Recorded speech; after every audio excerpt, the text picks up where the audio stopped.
¿De qué hablabais por el camino?, les pregunta Jesús a los discípulos después de haberles hecho ese anuncio de cuál va a ser su destino, que Él, que es el Mesías, va a realizar la obra de la salvación a través de su entrega en la cruz, que no tiene la última palabra y que, como escuchábamos en la primera lectura que ahora comentamos, será la respuesta de Dios Padre al justo, la respuesta del Padre a la entrega del justo es la victoria de la resurrección.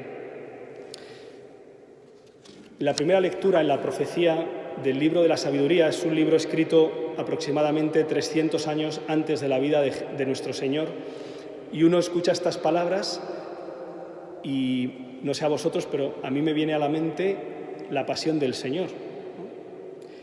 Decían los impíos: acechemos al justo, que nos resulta fastidioso. A veces ocurre que ante una persona buena que hace el bien, uno se siente como incómodo, molesto, ¿no? En nuestros ambientes, a lo mejor en nuestra clase, compañeros, ¿no? Personas buenas que aprovechamos un poco como para reírnos de ellas, ¿no? Yo lo digo con mucha seguridad porque a mí me ha pasado, ¿eh? En el seminario, el compañero más bueno que tenemos, que sigue siendo el más bueno de todos, aprovechamos para meterle un poco el dedo, ¿no? Es como si hubiera aquí una raíz desordenada en el corazón, que cuando ves algo que dices, qué bueno, ¿no? Y yo, ¿por qué no lo tengo? ¿O por qué no lo soy? Y como que para rebajar un poco,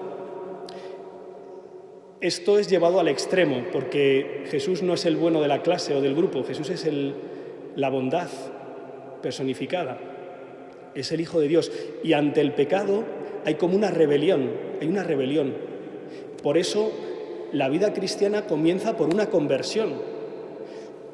No es seguir mi vida tal cual, sino que necesitamos una conversión, un cambio de mente y de corazón para decir, te sigo a ti, Señor, no me sigo a mí.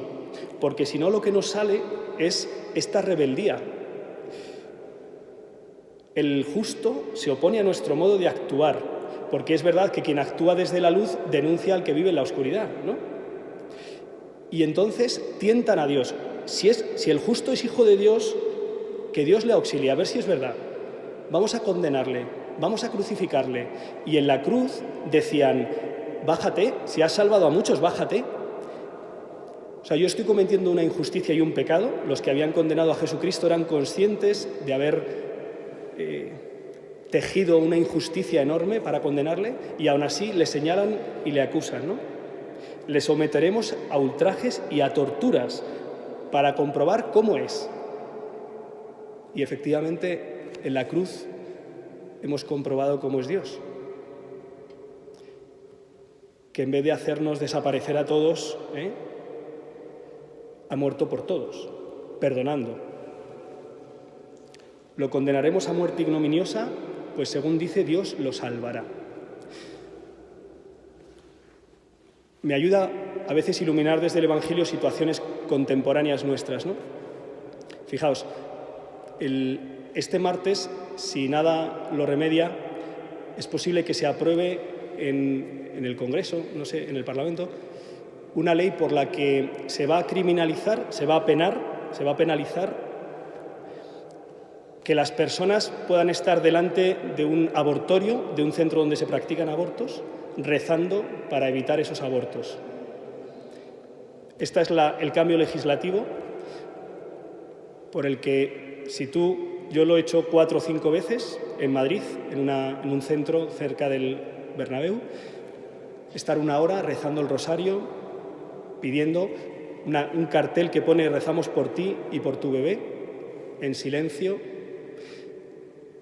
Pues a partir del martes es posible que esto sea delito, que esté penado, que esté criminalizado. Y dices, vamos a ver, vivimos en la sociedad de la libertad, se puede hacer de todo, se puede practicar un aborto, que decía el Papa el pasado miércoles, por enésima vez, que es algo terrible, que es algo tremendo, pero no se puede rezar delante de un lugar donde se practican.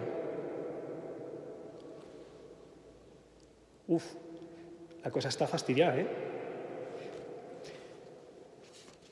Decía Santiago en la segunda lectura, de aquí viene envidia, rivalidad, turbulencia, todo tipo de malas acciones. Los deseos de placer, el placer desordenado, el vivir mi vida como a mí me da la gana. Pase lo que pase, cueste lo que cueste, pise a quien tenga que pisar. Y si tengo que quitarme algo que molesta, lo quitamos. De ahí brota un ambiente terrible, vital, social. Otra noticia de esta semana que me impactaba. Un estudio sobre juventud e infancia-adolescencia decía, este era el titular, leí un poquito el artículo, muchos niños acceden a contenidos de adultos en la red antes de dar su primer beso. ¿Sí? No especifico más. Creo que nos entendemos, ¿no? O sea, antes de dar el primer beso, muchos de nuestros niños han visto una cosa muy distinta al amor, a la sexualidad verdadera. ¿Cómo es posible que no esté prohibido el acceso a la pornografía a los menores de edad? ¿Cómo es posible? ¿Cómo es posible que se cosifique a las mujeres fundamentalmente y el feminismo imperante sobre esto no tenga que decir mucho? He leído algunos artículos sobre el porcentaje de actrices pornográficas que se suicidan. Es altísimo. Pero no pasa nada. Lo grave aquí, lo que hay que legislar es los que rezan delante de un abortorio. Pero el Señor nos sostiene, decía el Salmo. Ayer coincidía en un encuentro con varias personas y a uno de ellos le pregunto, oye, ¿tú a qué te dedicas? Y me dice, pues yo era director de un banco. Y le digo, ¿director de un banco? Nunca he conocido al director de un banco, préstame algo, ¿eh? Y me dice, no, hace 12 años la Virgen me pidió que lo dejara todo y ya solo me dedico a evangelizar. ¿Es posible dejar la dirección de un banco para dedicarte a anunciar a Jesucristo? ¿Es posible que una chica de 18 años deje su vida, sus proyectos, sus realidades y entre al convento de la Orden de Nuestra Señora aquí en Valdemoro, una chica de nuestra parroquia? Pues parece increíble, ¿verdad? Pero es que el Señor nos sostiene. Es que cuando el Señor entra, es capaz de hacernos descubrir que la vida vale cuando uno es el último y el que sirve. Cuando uno la pierde, la encuentra. En vez de andarnos preguntando, lo hacemos todos, ¿no? A ver, Señor, dame lo que yo quiero, ¿no? Es lo que iban diciendo los discípulos. ¿Quién era el más importante de ellos? Y nosotros muchas veces nos acercamos al Señor, al menos yo, buscando mi interés, ¿no? Como decía Mafalda, todo el mundo busca lo suyo menos yo, que busco lo mío, ¿eh? Bueno, algo así. Bueno, pues hermanos, la buena noticia es que cuando uno se acerca al Señor, acogiendo a un pequeño, decía en el Evangelio, con actitud sencilla y con fe, el Señor puede transformarlo todo. Y la última palabra no la tiene la cultura del descarte o la cultura del placer, sino la cultura de la vida y la cultura del amor y de la entrega.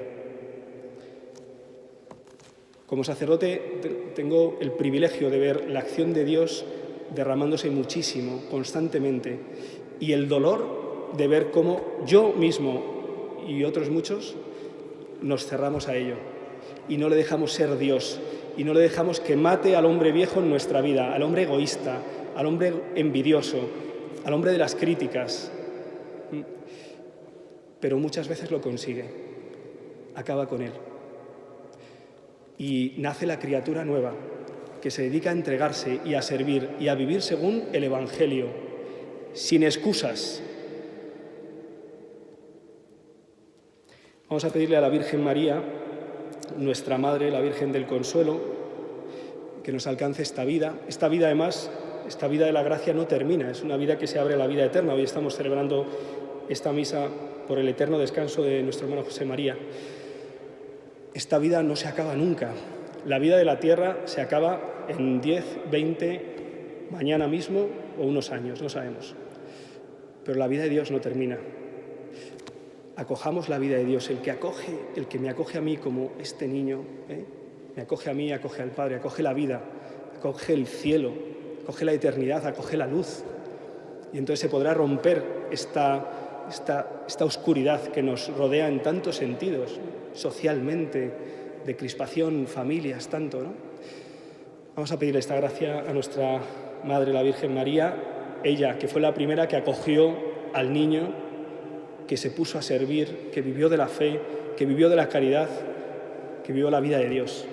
Le pedimos que nos alcance esta gracia para todos nosotros, que así sea.